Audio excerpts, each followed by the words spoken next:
मला हेवी ब्लिडिंगचा खूप त्रास होत होता. हेवी ब्लिडिंग माझं 3 महिने किंवा 4 महिने होत होतं. ते माझं 5 ते 6 दिवसात आवर्तीस आलं.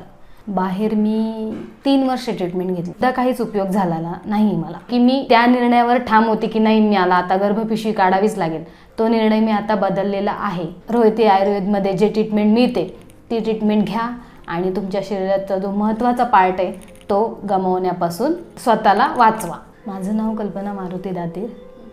माझं वय 38 आहे. गेले 5-6 वर्ष झाले मला हेवी ब्लिडिंगचा खूप त्रास होत होता. मग मी 5-6 डॉक्टर चेंज केले. त्यांनी मला हेच सजेशन दिलं की पिशवी काढावी लागेल. पण मग माझी एक फ्रेंड मला मिळाली. तिने मला सांगितलं की रोहिती आयुर्वेद इथे खूप छानपैकी ट्रीटमेंट दिली जाते. मग 1-2-3 दिवस मी विचार केला की करायचं आहे की नाही, आपल्याला फॉलो रोहिती आयुर्वेदमध्ये जायचं आहे की नाही. मग माझ्या मिस्टरांनी चौकशी केली. त्याच्यानंतर आम्ही आलो. मग डॉक्टरांनी खूप छानपैकी आम्हाला सल्ला दिला. मग आम्ही त्या सल्ल्यानुसार पुढे जात गेलो. मग एक 5-6 वर्षापासून जी मला हेवी ब्लिडिंगचा प्रॉब्लेम होता ते 2 ते 4 महिन्यातच माझं आवर्तीस आलं. हेवी ब्लिडिंग माझं 3 महिने किंवा 4 महिने होत होतं. ते माझं 5 ते 6 दिवसात आवर्तीस आलं. बाहेर मी 3 वर्ष ट्रीटमेंट घेतली. त्यांनी मला 21 दिवसाच्या टॅबलेट्स दिल्या होत्या. तर त्या संपल्या की मला परत हेवी ब्लिडिंग चालू व्हायची. ते करून सुद्धा काहीच उपयोग झाला नाही मला. म्हणून मग आम्ही रोहिती आयुर्वेदमध्ये आलो. लास्ट फेब्रुवारी महिन्यात मी ट्रीटमेंट घ्यायला चालू केली. त्याच्यानंतर मेपर्यंत मी बरोबर व्यवस्थित माझं हेवी ब्लिडिंगचा प्रॉब्लेम सॉल्व्ह झाला. त्याच्यानंतर मी रेग्युलर मेडिसिन घेते आत्ता.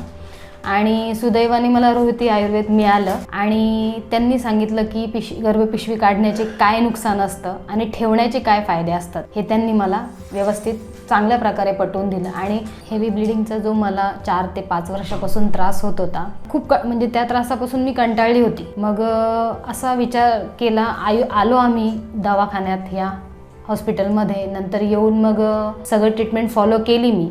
त्याच्यानंतर मला 3 ते 4 महिने झाले. त्याच्यानंतर जो हेवी ब्लिडिंगचा 3 ते 4 महिने व्हायचं ते 5 ते 7 दिवसांवर आलेलं आहे आत्ता. आणि त्यामुळे मला असं फील होतं की मी त्या निर्णयावर ठाम होते की नाही, मला आता गर्भपिशवी काढावीच लागेल.